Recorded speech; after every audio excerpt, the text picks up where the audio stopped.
Bonsoir. Alors, quand j'étais enfant, je me posais beaucoup de questions. Je me demandais comment fonctionnaient les marées, comment les avions faisaient pour voler, et j'adorais l'émission C'est pas sorcier.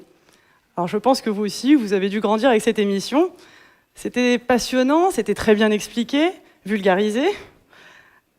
Et cette émission permettait de répondre à beaucoup de questions que je me posais. Ensuite, après cette émission, j'aimais regarder Turbo. Oui, c'est très différent. Cette émission m'intéressait puisqu'on voyait de belles voitures, mais aussi parce qu'on y découvrait différentes nouvelles technologies et des choses qui paraissaient des gadgets pour moi à l'époque. Alors aujourd'hui, j'ai la chance de pouvoir allier science et automobile, puisque mon travail consiste à chercher de nouveaux aimants pour les moteurs électriques des voitures. Alors, je parle de la voiture en général, mais surtout de la voiture électrique. Et je vais commencer par vous poser une question. Qui pense que la voiture électrique ne pollue pas du tout? Bon, je pense que c'est unanime. Et qui pense que la voiture électrique pollue? Ah oui, d'accord, donc vous avez à peu près compris. La voiture électrique, certes, elle a été créée pour répondre à une problématique environnementale. L'idée, c'est de réduire les émissions de gaz à effet de serre et donc de ralentir le réchauffement climatique. Alors, la voiture électrique, c'est ça, mais c'est aussi ce type de choses. Donc, ce que vous voyez ici, c'est la plus grande mine de terres rares présente en Chine. Il s'agit de la mine de Baotou. Elle se trouve en Mongolie intérieure. Et en fait, les terres rares, ce sont des éléments chimiques métalliques pour lesquels l'extraction et la séparation produisent des déchets chimiques et radioactifs. Donc, ces éléments sont hautement polluants. Donc, contrairement à leur nom, ces terres rares ne sont pas toutes rares, elles existent en différentes proportions sur tout le globe terrestre, de manière non homogène.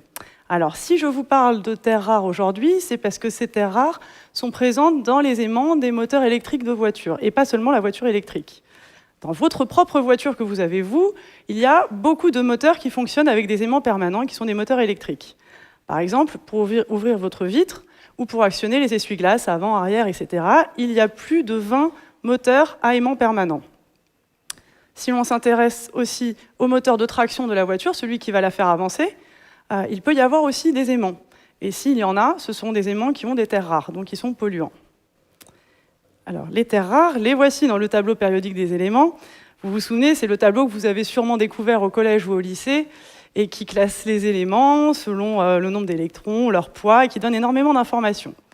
L'intérêt de celui-ci, il est particulier, c'est que vous avez également les prix des éléments. Vous pouvez voir en référence tout en bas sur votre droite qu'il y a différents prix et qui sont en dollars par kilogramme.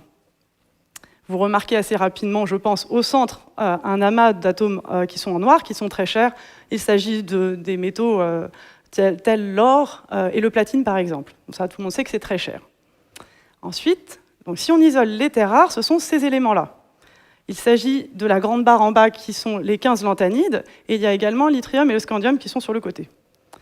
Alors vous pouvez remarquer que ces éléments sont chers, mais il y en a en particulier qui servent pour les aimants, il s'agit de ces trois-là. Donc le néodyme, le samarium et le dysprosium. Donc en plus d'être polluants, ces éléments coûtent cher. Donc il faut s'en passer. Et moi, les éléments que j'utilise, ce sont ceux-là. Donc vous remarquez que globalement, ils sont peu chers. Ce sont en plus des éléments qui ne sont pas polluants. Et vous allez me dire, oui, mais le barium, lui, il est en rose, donc ça veut dire qu'il coûte un peu, mais j'en utilise suffisamment peu pour qu'il n'y ait pas d'impact sur le prix de mes aimants. Alors, je fabrique des aimants, mais il faut avoir un petit peu d'histoire. À l'origine, il faut savoir que l'aimant, il n'est pas naturellement aimanté, et ceux qui étaient découverts par les hommes avaient été aimantés par le champ magnétique terrestre. Ensuite, l'homme s'est mis à fabriquer des aimants, et ils étaient composés d'acier. Vous pourrez remarquer qu'ils étaient sous forme de fer à cheval. Vous avez souvent vu dans des dessins animés, quand vous étiez enfant, les personnages qui se retrouvaient accrochés avec un aimant en forme de fer à cheval qui était très puissant, ils ne pouvaient pas en sortir. Mais finalement, pourquoi cette forme? Pourquoi un fer à cheval? Donc, comme je vous disais, il faut aimanter le matériau. Donc, pour l'aimanter, nous appliquons un champ magnétique, et lorsque l'aimant va se polariser, c'est-à-dire qu'il va se créer un pôle nord et un pôle sud, il va y avoir un champ interne qui s'appelle champ démagnétisant qui va à l'envers, c'est-à-dire qu'il va désaimanter le matériau. Donc le matériau, l'aimant, peut se désaimanter tout seul sur son propre champ. C'est pas très pratique. Donc pour éviter ça, avec les aciers, il avait été remarqué qu'en leur donnant cette forme de fer à cheval, il était possible d'éviter la désaimantation au centre en éloignant au maximum le matériau et que l'on obtenait un très bon aimant en concentrant le champ au niveau des pôles. Donc il fallait les rapprocher. Depuis, il existe des aimants qui sont composés de différents atomes et il n'est plus nécessaire de les faire sous forme de fer à cheval. Donc il existe des aimants très performants, tout petits et sous forme de pastilles. Ça peut vous servir par exemple pour fermer une housse de téléphone. Les derniers qui ont été découverts contiennent, eux, des terres rares. Malheureusement, ce sont les plus énergétiques qui existent sur le marché. Et donc, je cherche à faire de nouveaux aimants qui ne contiennent pas de terres rares. Et j'ai commencé par essayer d'améliorer les ferrites que vous voyez ici. Alors, les ferrites, ce sont des aimants qui sont composés de fer, d'oxygène et un petit peu de barium et de strontium. Ce sont des aimants qui existent déjà sur le marché, puisque c'est ceux qui vous permettent d'ouvrir votre vitre de voiture, et c'est également les aimants que vous ramenez de vos vacances et que vous collez ensuite sur votre réfrigérateur. Alors, pour améliorer ces matériaux, je passe par la voie de la nanostructuration, c'est-à-dire que je synthétise une poudre aux tailles de grains nanométriques que je vais orienter. Alors, je m'explique. Pour fabriquer un aimant, il faut d'abord synthétiser une poudre. On va considérer que chaque grain est un aimant avec son pôle nord et son pôle sud, et en appliquant un autre champ magnétique, tous les grains vont s'orienter selon un seul et même axe nord-sud. Alors finalement, pourquoi utiliser des grains aussi petits? Si j'utilise une poudre avec des gros grains, il peut y avoir deux orientations nord-sud différentes, ou plus d'ailleurs, au sein du même grain. C'est ce qu'on appelle des domaines. Ces domaines sont séparés par une paroi, et si j'applique un champ magnétique vers le haut, la paroi va se décaler vers la droite, et j'obtiens un seul domaine. Bon, jusque-là, rien de très compliqué. Par contre, si j'utilise des grains tout petits, il ne peut pas se créer de paroi. Donc il ne va y avoir qu'un seul domaine. Ces grains, on dit qu'ils sont monodomaines. Si j'applique à nouveau un champ magnétique vers le haut, le grain va tout simplement tourner pour s'orienter selon ce champ que j'applique, dans cette même direction. Alors, pourquoi faire ça? L'utilité d'avoir des grains tout petits, c'est que nous avons ainsi un moyen d'augmenter la résistance à la désaimantation sous un champ magnétique. À nouveau, le fer à cheval. Comme nous l'augmentons, il n'est plus nécessaire d'avoir un aimant sous forme de fer à cheval. Alors le problème avec ces petits grains, c'est que les forces magnétiques sont très fortes, que ces grains vont créer des agglomérats et qu'il faut donc casser les agglomérats pour pouvoir orienter et avoir tous les grains selon un seul et même axe. Donc c'est encore aujourd'hui un gros problème sur les nanopoudres, mais nous travaillons à de nouvelles solutions pour orienter ce matériau. Ensuite, je m'intéresse à un autre type de matériau. Il est composé de manganèse et d'aluminium. C'est un matériau qui peut présenter des propriétés magnétiques très élevées, et il a été découvert dans les années 50.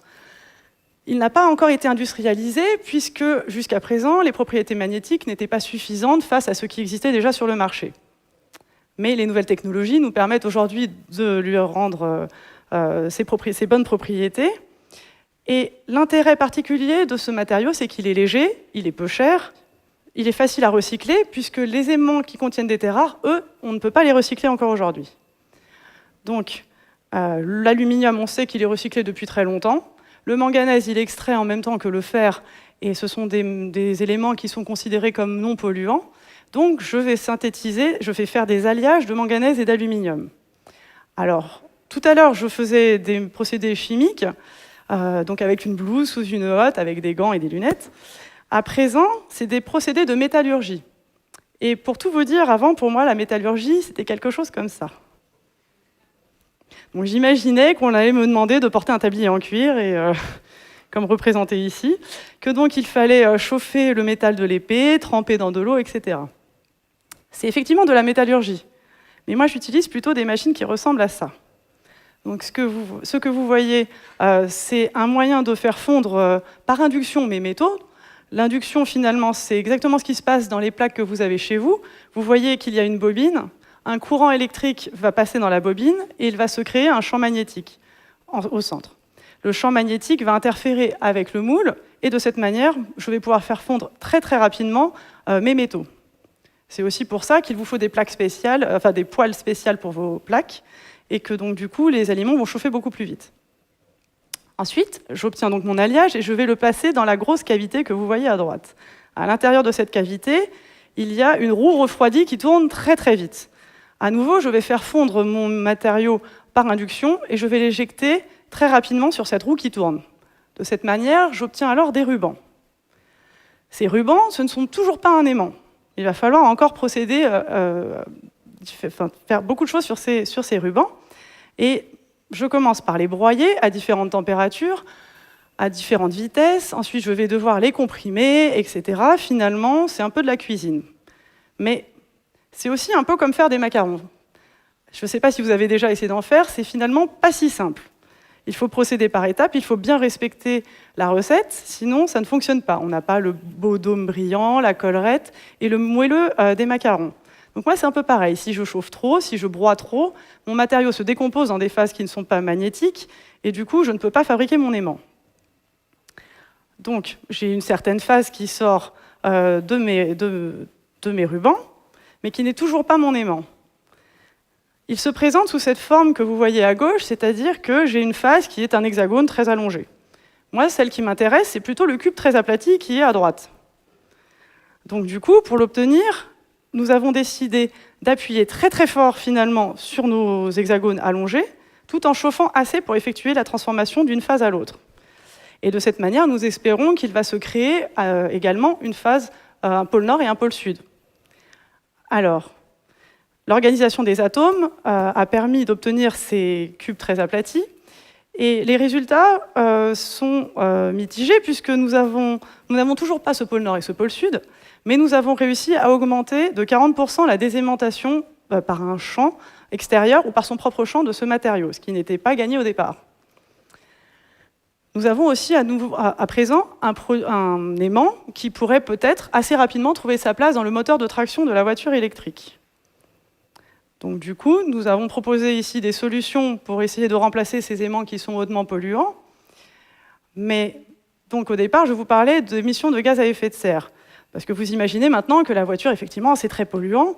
Mais bon, il faut quand même dire que la voiture électrique, ça permet malgré tout de réduire les émissions de gaz à effet de serre. Comme vous pouvez le voir ici, lors de la phase d'utilisation, il n'y a presque pas d'émissions de gaz à effet de serre comparé à un véhicule qui fonctionne au diesel ou à l'essence, à condition, bien sûr, d'utiliser des énergies renouvelables. Donc c'est au niveau de la fabrication et de la fin de vie du véhicule où il y a encore aujourd'hui un souci, et donc il faut travailler là-dessus.